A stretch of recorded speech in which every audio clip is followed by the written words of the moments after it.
നാരായണ നാരായണ. ഓ നമോ ഭഗവതേ വാസുദേവായ. ഓം ശ്രീകൃഷ്ണായ നമ. ശ്രീ ഗുരുവായൂരപ്പ. ശ്രീമദ് ഭാഗവത മഹാപുരാണം പ്രഥമസ്കന്ധം 5-ാം അധ്യായം 11-ാമത്തെ ശ്ലോകം 5-ാമത്തെ ഭാഗമായിട്ട് പറയണു. ഓം തദ്വാഗ്വിസർഗോ ജനതാഖ വിപ്ലവോ യസ്മിൻ പ്രതിശ്ലോകമബദ്ധവത്യപി നാമാന്യനന്തസ്യ യശോങ്കിതാനി യൽ ശൃണ്വന്തി ഗായന്തി ഗൃണന്തി സാധവാം. നാരദ മഹർഷി വ്യാസനോട് പറയാണ്, തത് വാഗ് വിസർഗം, അത് വാക്ക് വിസർഗം ഒക്കെ ഒരു വിസർഗം എന്നുള്ള അർത്ഥം തന്നെയാണ് ഒക്കെ. അങ്ങനെയുള്ള ആ പ്രയോഗങ്ങൾ മുഴുവൻ, വാക്കുകളെ, അതേപോലെ ഹ്രസ്വദീർഘങ്ങൾ, വിസർഗങ്ങൾ, രണ്ട് വാക്കുകൾ കൂട്ടി യോജിപ്പിക്കൽ, ഛന്ദസ്, ഇതെല്ലാം കൂടിയിട്ടുള്ള ഉദ്ദേശിച്ചാണ്. അതേ വാക്ക് വിസർഗത്തോട് കൂടിയിട്ടുള്ള വാക്കുകൾ. ജനത ആഘ വിപ്ലവ, ഈ ജനതതിയുടെ അല്ലെങ്കിൽ സാധാരണക്കാരായിട്ടുള്ള നമ്മളെ പോലെയുള്ള ആളുകളുടെ ഈ പാപത്തെ മുഴുവൻ, അഖം എന്ന് പറഞ്ഞാൽ പാപം, അഖ വിപ്ലവ, അതിനൊരു മാറ്റം. വിപ്ലവം എന്ന് പറഞ്ഞാൽ മാറ്റം എന്നാണ്. അപ്പം അത് വിപ്ലവം, അഖത്തിന് വിപ്ലവം വരിക എന്ന് പറഞ്ഞാൽ അഖം ഇല്ലാണ്ടേവ, അഖം പാപം ഇല്ലാണ്ടേവ. അപ്പോൾ പാപത്തെ നശിപ്പിക്കാം. എല്ലാ ജീവജാലങ്ങളുടെയും പാപത്തെ ഇല്ലാണ്ടാക്കുന്ന ഭഗവാനെ പറ്റിയുള്ള ഈ വാക്ക്, ആ പ്രയോഗം, ആ വാക്കുകളുടെ പ്രയോഗം. അബദ്ധവതി അഭി, ഒരു പക്ഷേ തെറ്റ് തുടങ്ങിയിട്ടുള്ള കാര്യങ്ങളൊക്കെ സംഭവിച്ചു വെച്ചാലും, അക്ഷരങ്ങൾ കൂട്ടിച്ചേർക്കുമ്പോൾ, 2 അക്ഷരങ്ങൾ കൂട്ടിച്ചേർക്കുമ്പോൾ ചില നിയമങ്ങളൊക്കെ ഉണ്ട്, വ്യാകരണം, ഗ്രാമർ. അപ്പോൾ അത് ചിലപ്പോൾ പഴച്ചു വെച്ചാലും കുഴപ്പമൊന്നുമില്ല. ഭഗവാനെ പറ്റിയാണോ പറയുന്നത്, അതിൽ ഭഗവത്വം ഉണ്ടോ, എന്നാൽ ഭഗവാൻ അത് ക്ഷമിച്ചിരിക്കും. അതല്ലെങ്കിലോ ഭഗവാനിട്ട് താല്പര്യമില്ല. അങ്ങനെയാണ്.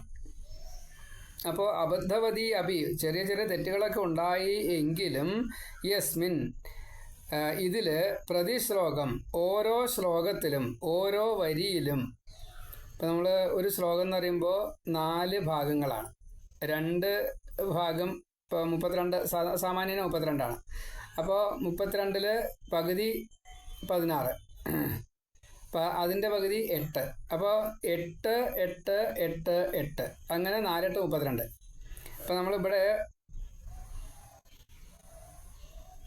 ഇത് ജഗതിയാണ്. ഇപ്പോൾ ചൊല്ലുന്ന തദ്വാഗ് വിസർഗോ ജനതാഖ വിപ്ലവോ യസ്മിൻ പ്രതിശ്ലോകമബദ്ധവത്യപി നാമാന്യനന്തശേഷോങ്കിതാനി യൽ ശൃണ്വന്തി ഗായന്തി ഗൃണന്തി സാധവ. അത് ജഗതി വൃത്ത, 12 അക്ഷരമുണ്ട്. 12 48 അക്ഷരമുണ്ട്. അപ്പോൾ ഇങ്ങനെയുള്ളതിൽ പ്രതിശ്ലോകം, അതിൽ യശഃ അങ്കിതാനി, യശോ അങ്കിതാനി, യശസ്സിനാൽ അടയാളപ്പെട്ടിരിക്കുന്ന, അങ്കിതാനി എന്ന് പറഞ്ഞാൽ അടയാളപ്പെടുത്തുക. അതിൽ ഇന്ന ഇന്ന ഇതുണ്ട് പറയുക. ഏത്, ഈ പ്രത്യേകത അതിലുണ്ട്, ഈ പ്രത്യേകത അതിലുണ്ട്, ഇങ്ങനെ പറയുക. അതാണ് അംഗങ്ങൾ, പ്രത്യേകമായിട്ട് പറയുക. അതിന് അങ്കിതാനി, അടയാളപ്പെടുത്തുക, അതാണ്. അപ്പം അങ്ങനെ യശോങ്കിതാനി, യശസ് ഇപ്രകാരത്തിൽ അടയാളപ്പെടുത്തിയിട്ടുണ്ട് എങ്കിൽ ഓരോ ശ്ലോകത്തിലും. ഇപ്പം നമ്മൾ പല ശ്ലോകങ്ങളും പ്രത്യേകമായിട്ട് പറയുന്നുണ്ട്. ചില ശ്ലോകങ്ങളിൽ അധികം പറയാനുണ്ടാവും. എന്താ കാരണം, അതിൽ ഭഗവത്വം കൂടുതലുണ്ട്. അപ്പോൾ അത് പറഞ്ഞിട്ടുണ്ടാവും. ചിലയ്ക്കിൽ പേരാവും കൂടുതൽ, ചിലയ്ക്കിൽ ക്രിയാവും കൂടുതൽ, ചിലയ്ക്കിൽ കർമ്മം ക്രിയ, അതേപോലെ തന്നെ ഈ ഭഗവാൻ കർത്താവ്, അതാവും ചിലപ്പോൾ കൂടുതലുണ്ടാവുക. അപ്പോൾ ഏതാണെന്ന് വെച്ചാൽ നോക്കിയിട്ട് വേണം പറയാനുണ്ട്, കർത്താവ്, കർമ്മം, ക്രിയ. അപ്പോൾ ഇവിടെ ഭഗവാന്റെ യശസ് ആ ലീലകൾക്കാണ് വരിക. ആ ഇപ്പോൾ കൗസ്തുഭം ഭഗവാന് മാത്രമേ ഉള്ളൂ. അപ്പോൾ ഒരു പ്രത്യേക അടയാളമാണ്. കൗസ്തുഭം എന്നുള്ളത് ഭഗവാന്റെ പ്രത്യേക അടയാളമാണ്. അതാണ്. ഇങ്ങനെ അനന്തസ്യ, ഇങ്ങനെ അനവധി എന്നുള്ള നിലയ്ക്കാണ്. അനന്ത ഭഗവാന്റെ എന്നല്ല, അനന്ത ഭഗവാന്റെയും. ഇവിടെ ഇപ്പോൾ അനന്തം എന്നുള്ളത് അനവധി എന്നുള്ള അർത്ഥത്തില്ല. അനന്തനായിട്ടുള്ള ഭഗവാന്റെ, അല്ലെങ്കിൽ ഇവിടെ ഭഗവാന്റേതായിട്ടുള്ള ഈ യശസ്, അതിന് കാരണമായിട്ടുള്ള ലീലകൾ, അത് എത്ര ചോദിച്ചാൽ ശരി, അത് അനന്ത. അതുകൊണ്ട് ആ അനന്തൻ്റെ നാമാനി, ഭഗവാന്റെ എത്ര, ഓരോ ലീലയും ഓരോ നാമ, സഹസ്രനാമം. എത്ര സഹസ്രനാമം പറയാൻ പറ്റില്ല, അത്രയും കൂടുതൽ സഹസ്രനാമുണ്ട്. സഹസ്രനാമാനി യാതൊന്നാണോ സാധവ, ഈ സാധുജനങ്ങൾ, സജ്ജനങ്ങൾ, ഭക്തന്മാർ, ഗൃണന്തി, ശൃണ്വന്തി, സ്വീകരിക്കുന്നു, പറയുന്നു. ശൃണ്വന്തി ശ്രവിക്കുന്നു, ഗൃണന്തി പറയുന്നു, ഗായന്തി കീർത്തിക്കുന്നു. അപ്പോൾ പറയലായാലും കീർത്തനായാലും, ചിലത് പറയുകയാണ് ചെയ്യുക, ചിലത് കീർത്തനം ചെയ്യുക. അങ്ങനെ രണ്ടും ആൾക്കാർ കേൾക്കുകയും ചെയ്യും. നമ്മൾ പറയണം, നമ്മൾ തന്നെ കേൾക്കണം. അപ്പം ഇതിൽ ഭഗവാന്റെ യശസ് ഉണ്ടെങ്കിൽ ആ ശ്ലോകത്തിലെ ശബ്ദം പറ്റിയിട്ടുണ്ടെങ്കിലും അത് പ്രശ്നമില്ല എന്ന് പറയാണ്. ഇപ്പം വ്യാസൻ എഴുതിയത് ധാരാളമാണ്.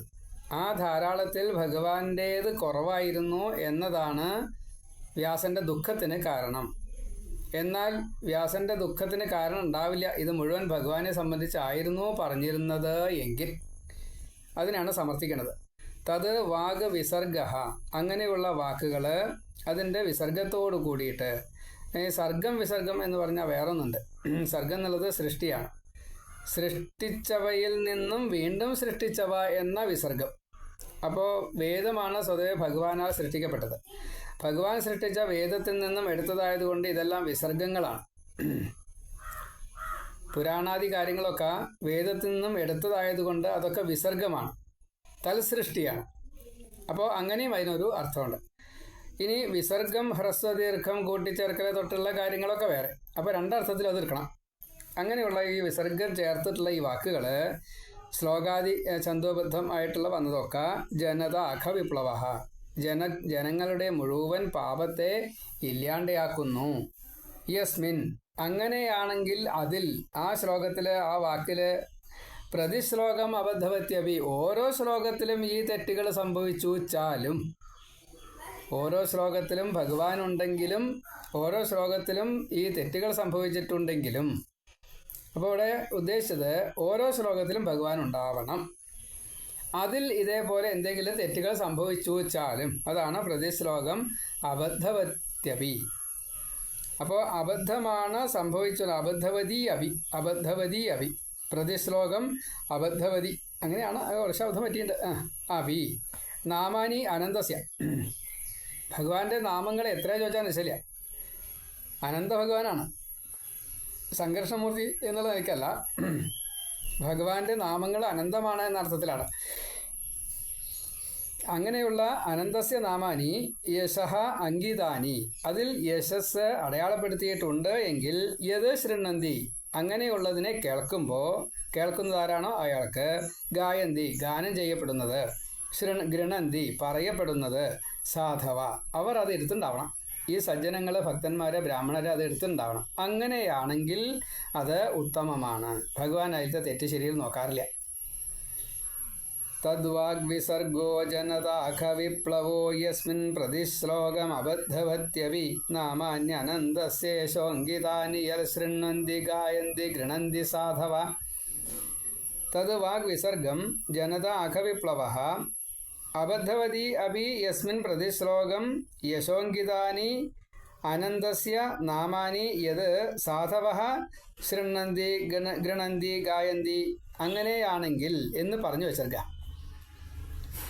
അപ്പോൾ ഈ ശ്ലോകങ്ങളിൽ ഭഗവാന്റേതായിട്ടുള്ള ഓരോ കാര്യങ്ങളും ചേർത്തിട്ടുണ്ടെങ്കിൽ അതിൽ ഭഗവാൻ പറഞ്ഞതിനെ വീണ്ടും പറഞ്ഞ് അതിൽ നിന്നും എടുത്തു പറഞ്ഞാണല്ലോ. അതിന് ജനങ്ങളുടേതായ പാപങ്ങളെ മുഴുവൻ ഇല്ലാണ്ടാക്കാനുള്ള കഴിവുണ്ട്. അതിൽ ഓരോ ശ്ലോകത്തിലും ഭഗവാനെയും പറഞ്ഞിട്ടുണ്ടാവണം. അതിൽ അഥവാ തെറ്റ് പറ്റിയിട്ടുണ്ടെങ്കിലും കുഴപ്പമില്ല. അത് ഭഗവാന്റെ നാമങ്ങളാവണം, അല്ലെങ്കിൽ ഭഗവാന്റെ ലീലകളാവണം. അത് എത്രയാണെന്ന് പറയാൻ പറ്റില്ല. അതിലെല്ലാം ഭഗവാന്റെ ഈ യശസ്സിനെ അടക്കിയിട്ടുണ്ടാവണം, അതിൽ അടങ്ങിയിട്ടുണ്ടാവണം ആ ശ്ലോകത്തിൽ. അത് ജനങ്ങൾ കേൾക്കണു, പറയണു, ഗാനം ചെയ്യണു. ഇങ്ങനെ ചെയ്തിട്ടുണ്ടെങ്കിൽ കുഴപ്പമില്ല, അല്ലെങ്കിൽ കുഴപ്പമുണ്ട് എന്ന് പറഞ്ഞതാണ്. തദ്വാഗ്വിസർഗോ ജനതാഖ വിപ്ലവോ യസ്മിൻ പ്രതിശ്ലോകം അബദ്ധവത്യപി നാമാന്യനന്തസ്യ യശോങ്കിതാനി യൽ ശൃണ്വന്തി ഗായന്തി ഗൃണന്തി സാധവ. ഇനി 12ാമത്തെ ശ്ലോകം. നൈഷ്കർമ്മ്യമപ്യച്യുതഭാവവർജിതം ന ശോഭതേ ജ്ഞാനമലം നിരഞ്ജനം കുതഃ പുനഃ ശശ്വത ഭദ്രമീശ്വരേണ ചാർപ്പിതം കർമ്മ യദപ്യകാരണം. നൈഷ്കർമ്മ്യം അഭി, നിഷ്കാമത രൂപമാണെങ്കിലും, നൈഷ്കർമ്മ്യം എന്നുള്ളത് ഇപ്പം നമ്മൾ കർമ്മം ചെയ്യാതിരിക്കുകയാണെങ്കിൽ അത് നൈഷ്കർമ്മ്യമല്ല, അത് നിഷ്ക്രിയത്വം ആണ്. നൈഷ്കർമ്മ്യം എന്നുള്ളത് നമുക്ക് കർമ്മം ചെയ്യേണ്ടാത്ത ഒരവസ്ഥയിൽ നമ്മൾ എത്തിച്ചേർന്നു വെച്ചാലാണ് നൈഷ്കർമ്മ്യം. അപ്പം അങ്ങനെ നൈഷ്കർമ്മ്യ ഭാവത്തിൽ എത്തിയെങ്കിൽ നിരഞ്ജനം, ഉപാധിയില്ലാത്തതായിട്ടുള്ള ഈ കറുപ്പിനെ ഇല്ലാണ്ടാക്കുക, മലങ്ങളെ മുഴുവൻ ഇല്ലാണ്ടാക്കുക, നിർമ്മല ഭാവത്തിലെത്തുക, അതാണ് എത്തിക്കുക. നിരഞ്ജനം. ഒരു തരത്തിലും ഒരു നെഗറ്റീവും പാടില്ല, ഒരു ന്യൂനവും പാടില്ല. അങ്ങനെയുള്ള ജ്ഞാനം, കറകളഞ്ഞ ജ്ഞാനം, അത് അച്യുതഭാവവർജിതം. ഈ ഹരിഭക്തി രഹിതമാണ് എങ്കിൽ എന്ന് വെച്ചാൽ നമ്മൾ ഈ തലനാര് കീറിയിട്ട് പരിശോധിക്കുക. അങ്ങനെ ഞാൻ അതിനെക്കുറിച്ച് വിശകലനം ചെയ്തിട്ടുണ്ട്, ഞാൻ അതിനെക്കുറിച്ച് ഗഹനമായിട്ട് പഠിച്ചിട്ടുണ്ട് എന്നൊക്കെ പറയുമല്ലോ. അതിൽ ഈ ഭഗവാൻ ഇല്ല, ഭഗവത് തത്വം ഇല്ലേക്ക, എന്നാൽ ആ പഠിപ്പിൻ്റെ ഒരു ഗുണമില്ല. അപ്പോൾ ഹരിഭക്തി വർജിതമാണെങ്കിൽ, അച്യുതഭാവ വർജിതം ആണെങ്കിൽ അതിന് ഒരു പഠിപ്പുമില്ല, അതിന് അംഗീകരിക്കാൻ പറ്റില്ല. അലം, അത് അത്രയേ ഉള്ളൂ. എന്നാ ശോഭതേ, അത് ശോഭിക്കുകയേ ഇല്ല. എത്ര കേമായിട്ടും കാര്യമില്ല. ഭഗവാനെ പറ്റിയിട്ടാണെങ്കിൽ അതിൽ തെറ്റൊക്കെ ഉണ്ടെങ്കിലും കുഴപ്പമില്ല, അത് ശോഭിക്കും. പക്ഷേ ഈ ജ്ഞാനം, വ്യാകരണവും മറ്റേ അതിൻ്റെ ഒരു വിഭക്തിയും കാര്യങ്ങളൊക്കെ കേമ പറഞ്ഞിട്ട് കാര്യമില്ല, അതിലൊന്നുമില്ല. ചേരിയാൽ പതിരേ ഉള്ളൂ, ചേരിയാൽ മണിയില്ല. പറയുമ്പോൾ പതിരുമില്ല, ചേരുമ്പോൾ മണിയില്ല. അങ്ങനെ ഒരു അവസ്ഥയാവും. അപ്പം അതുകൊണ്ട് വേണ്ട. ഇത് ശാശ്വതമായിട്ടുള്ള ഭാവമാവണം. അഭദ്രം, ഭദ്രം അഭദ്രം, മംഗളകരമല്ല എങ്കിൽ കർമ്മ, ആ കർമ്മം ഇങ്ങനെ എഴുതി അത് അഭദ്രമായിട്ടേ വരുള്ളൂ. അഭദ്രകർമ്മവും. എങ്ങനത്തെ കറയുണ്ടെങ്കിൽ, കറയില്ലെങ്കിലോ മംഗളകർമാവും. ശശ്വത് എപ്പോഴും അഭദ്രം കർമ്മ, അത് മംഗളകരമല്ലാത്തതായിട്ടുള്ള കർമ്മമാവും. അകാരണം, ഒരു കാരണമില്ലാത്ത കർമാവും. ഈശ്വരേ എന്നുവെച്ച അർപ്പിതം, ഈശ്വരന് വേണ്ടിയിട്ട് അർപ്പിച്ചിട്ടില്ല എങ്കിൽ, അകാരണമായിട്ട് ഒരു കാരണമില്ല, അതായത് ഹേതുബോധകമല്ലാതെ കണ്ട്, കാര്യകാരണ സഹിതം വേണം ചെയ്യാന്ന, കാരണമില്ലാതെ കണ്ട് കാര്യം ചെയ്യരുത്. അപ്പോൾ ഇന്ന കാരണം കൊണ്ട് എനിക്കത് ചെയ്യേണ്ടി വന്നു എന്നേ പറയാൻ പാടുള്ളൂ. അങ്ങനെ ചെയ്തു കഴിഞ്ഞാലോ ഈശ്വരനിൽ അർപ്പിതമായിട്ടാണ് ചെയ്യുന്നതെങ്കിൽ ഫലമുണ്ട്. ഈശ്വരനിൽ അർപ്പിതമില്ലെങ്കിലോ, ഈശ്വരൻ എന്നാച്ചാൽ അർപ്പിതം, അങ്ങനെയാണെച്ചാൽ പുനഃകുത, പിന്നെ പറയേണ്ട കാര്യമുണ്ടോ, അതിലൊന്നും കിട്ടാനില്ലാന്ന്. നൈഷ്കർമ്മ്യം അഭി, കർമ്മം നമ്മളെ വേണ്ട, ഉപേക്ഷിച്ചു, അങ്ങനെയാണെന്ന് കൂട്ടുക. അങ്ങനെയാണെങ്കിലും ഈ നൈഷ്കർമ്മ്യം അച്യുതഭാവവർജിതം ആണെങ്കിൽ, അച്യുതഭാവവർജിതം ഹരിഭക്തി രഹിതമാണെങ്കിൽ എന്ന് അതിൻ്റെ അർത്ഥം. അച്യുതഭാവ വർജിതം, അച്യുതഭാവം ഇല്ലാത്തൊരവസ്ഥ. വർജിക്കുക എന്ന് പറഞ്ഞാൽ ഒഴിവാക്കുക, ഇല്ലാത്ത. അച്യുതഭാവം എന്നുള്ളത് ഭക്തിഭാവമാണ്. ഭഗവാന്റെ ഈ ഭാവത്തെ അതിലില്ല എങ്കിൽ, അച്യുതഭാവം ഒഴിവാക്കിയെങ്കിൽ ആ നൈഷ്കർമ്മ്യം എന്നാ ശോഭതേ, ഒരിക്കലും നന്നല്ല, ശോഭിക്കുകയേ ഇല്ല. ജ്ഞാനം അലം നിരഞ്ജനം, ഇത് നിരഞ്ജനമായിട്ടുള്ള ജ്ഞാനമാണെങ്കിൽ, അതായത് ഒരു ഉപാധിയോ അല്ലെങ്കിൽ അങ്ങനെ അജ്ഞാനത്തെ നശിപ്പിക്കുന്നതാണ്, അതായത് നല്ലോണം അറിവ് കിട്ടിയിട്ടുണ്ട് എങ്കിലും ഇത് അച്യുതഭാവവർജിതമാണെങ്കിൽ ന ശോഭതേ, അത് ശോഭിക്കുകയില്ല. പിന്നെന്താ പറയാനുള്ളത്? ഇനിയൊന്നും പറയാനില്ല, അത്രയും മോശമാണ് ആ കാര്യം. ശശ്വത് അഭദ്രം ഈശ്വരേ, തീർച്ചയായിട്ടും എപ്പോഴും ഇത് അഭദ്രം, ഭദ്രമല്ലാത്തൊരവസ്ഥയാണ്. എന്താ കാരണം? ഈശ്വരൻ അതിലില്ല, ഈശ്വരെ അർപ്പിതം ന, അതുകൊണ്ടാണ്. ഈശ്വരനിൽ അർപ്പിച്ചിട്ടാണ് ചെയ്യുന്നതെങ്കിൽ അത് ശരി. ഈശ്വരനിൽ അർപ്പിക്കാതെ എന്താ ചെയ്യുന്നത് വെച്ചാൽ ഒരു ഗുണമില്ല. ഈശ്വരെ എന്നാച്ചാ അർപ്പിതം ആണെങ്കിൽ അതിനൊരു ഗുണമില്ല. കർമ്മ ഏത് അഭി കാരണം കുത പുനഃ ഒന്നും പറയാനില്ല, എന്നാ ശോഭത. അപ്പോൾ കാരണം ഇല്ലാതെ കണ്ട്, ഒരു കാര്യമില്ലാതെ, ഒരു കാരണമില്ലാതെ കണ്ടാണ് ചെയ്യാണ്. അപ്പോൾ അങ്ങനെ ചെയ്തിട്ട് കാര്യമില്ല. അങ്ങനെ ചെയ്യാവുന്ന ഒരേ ഒരു കാര്യമുള്ളൂ, അത് ഭഗവത് അർപ്പിതമായിട്ടുള്ള പൂജയാണ്. പൂജ ആയാലും ശരി, ഈ ഭഗവത് ഉപാസനകൾ ഏതായാലും ശരി, അത് കാരണമില്ലാതെ കണ്ട് വേണം. അഹൈതുകി അവ്യവഹിത, ലൗകികമായിട്ടുള്ള കാര്യങ്ങളൊക്കെ ചെയ്യണമെങ്കിൽ പ്രത്യേകമായിട്ടൊരു കാരണം വേണം. ആ കാരണം കൊണ്ട് മാത്രമേ അത് ചെയ്യാവൂ, അല്ലെങ്കിൽ ചെയ്യണ്ട. അപ്പോൾ ഇവിടെ ഭക്തി ഇല്ലാത്ത ഏതൊരു കാര്യമായാലും നിഷ്പ്രയോജനം, ഒരു ഉപകാരം അതുകൊണ്ടുണ്ടാവില്ല. അത് എല്ലാ തരത്തിലും നമ്മെ തന്നെ നശിപ്പിക്കുക എന്ന ഭാവമാണ് സംഭവിക്കുക. നിഷ്ക്രിയത്വവും നൈഷ്കർമ്മ്യവും തമ്മിൽ വളരെ വ്യത്യാസമുണ്ട്. നമ്മൾ ചെയ്യാനുള്ള പണി ചെയ്യാതിരിക്കുകയാണെങ്കിൽ അകർമ്മം എന്നാ വരിക. അകർമ്മം മഹാതെറ്റാ. കർമ്മം ചെയ്യുക തന്നെ വേണം. അത് നൈഷ്കർമ്മ്യമായിട്ടുള്ളൊരു ഭാവത്തിൽ എത്തിയെന്ന് കൂട്ടുക. അങ്ങനെയാണെങ്കിൽ അത് ഈശ്വരാർപ്പിതമായിട്ട്, അപ്പോൾ നമ്മൾ ശ്വാസം വലിക്കുക, ചില കിടന്നുറങ്ങുക, ആഹാരം പലതൊക്കെ ഉണ്ടാവും. അപ്പോൾ ആ കർമ്മങ്ങളൊക്കെ നമ്മൾ ഈശ്വരാർപ്പിതമായിട്ടാണ് ചെയ്യണമെങ്കിൽ അതിനൊക്കെ ഫലമുണ്ട്. അതല്ലെങ്കിൽ അതിനൊരു ഫലമില്ല. കിം പുനഃ കൃതപുനഃ കുതപുനഃ. അത് വളരെയധികം മനസ്സിരുത്തിയാലേ നമുക്ക് എന്ത് ചെയ്യാൻ സാധിക്കുള്ളൂ? ഈശ്വരാർപ്പിതമായിട്ട് ഈ കർമ്മങ്ങളെ ബാക്കി എത്രയുള്ള വെച്ചാൽ വളരെ കുറച്ചുള്ള വെച്ചാൽ അത് ചെയ്യാൻ സാധിക്കുള്ളൂ. അതല്ലെങ്കിലോ അതിനൊരു ഫലമില്ല എന്ന് അറിയുക തന്നെ വേണം. അപ്പം ജ്ഞാനുണ്ടായിട്ട് കാര്യമില്ല, ജ്ഞാനം കൊണ്ട് മുക്തി കിട്ടില്ല. ഭക്തിയോട് കൂടിയിട്ടുള്ള ജ്ഞാനമാണെങ്കിലോ അതിന് വളരെയധികം മുക്തി കിട്ടുകയും ചെയ്യും. അതാണ് നൈഷ്കർമ്മ്യം അഭി. കർമ്മമില്ലാത്തൊരവസ്ഥയിലാണെങ്കിലും അച്യുതഭാവവർജിതമാണെങ്കിൽ അതിന് ന ശോഭത എന്നൊരവസ്ഥ വരും, ശോഭിക്കില്ല. ജ്ഞാനം അലം നിരഞ്ജനം. ഈ ജ്ഞാനം തന്നെ അലം മതി, അത്ര മതി. ഏത് എത്രയാണ് വേണ്ടത്? ഭക്തിഭാവത്തിലാണെങ്കിൽ അത്ര മതി. ഭക്തിഭാവം അല്ലെങ്കിൽ എത്ര ഉണ്ടായിട്ടും ഒരു കാര്യമില്ല എന്ന അർത്ഥത്തിലും അലം, ഒരു കാര്യമില്ല.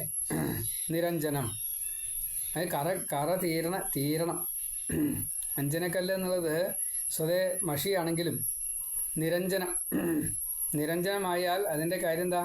നമുക്ക് എത്രത്തോളം ഈ ബ്ലാക്ക് അവസ്ഥയെ ഇല്ലാണ്ടേക്കാൻ പറ്റും, ഈ അജ്ഞാനത്തെ അവിദ്യയെ ഇല്ലാണ്ടേക്കാൻ പറ്റും, അത്രത്തോളം അത് ചെയ്തു എങ്കിൽ ഫലമുണ്ട്. ഇല്ലെങ്കിലോ അതിന് ഫലമില്ല. കുതപ്പുന. പിന്നെന്തിനാ കൂടുതൽ പറയാനുള്ളത്? ശശ്വത അഭദ്രം. ഈ ശാശ്വതമായിട്ടുള്ള ഭാവം ഈശ്വര അർപ്പിതമാണെങ്കിൽ നമുക്കത് കിട്ടും. അല്ലെങ്കിൽ ശാശ്വതമായിട്ടുള്ള ഭാവം എങ്ങനെയാണ് കിട്ടുക? അഭദ്രമായിട്ടാണ് കിട്ടുക. എന്താ? ഈശ്വരനെ ചിന്തിക്കണില്ല. ഈശ്വരന് വേണ്ടിയിട്ട് അർപ്പിതം. ഈശ്വരന് വേണ്ടിയിട്ട് അർപ്പിതമാണെങ്കിലോ അത് ശശ്വത തന്നെയാണ്. ഇനി ശാശ്വതമായിട്ടുള്ള ഭാവ. അപ്പോൾ ഈ കർമ്മം അത് അകാരണമാണെങ്കിൽ യത് അഭി അകാരണം, ഒരു പക്ഷേ ഒരു കാരണമില്ലാതെ കണ്ടാണ് ഈ കർമ്മം വരുന്നത് എങ്കിൽ നമ്മൾ അതിൻ്റെ ഫലം, കർമ്മം ചെയ്താൽ പണിയെടുത്താൽ ഫലം ഉണ്ടേ. അപ്പോൾ ആ ഫലം നമുക്ക് കിട്ടുകയാണെങ്കിലോ പ്രശ്നമാവും ചെയ്യും.